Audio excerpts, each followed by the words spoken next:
छोटी मोटी तुलसी के गछिया चातरल ठाड़ी राम ताही तर पाँचो बहिनी खेलू जुआसा हरी जुआबा खेलते बिसहरी गेलिया साय राम जुआबा खेलते बिसहरी गेलिया साय ऊँच का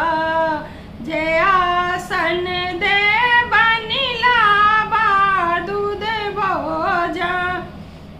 राम ऊँच का जे आसन दे बनिला दूध भोजन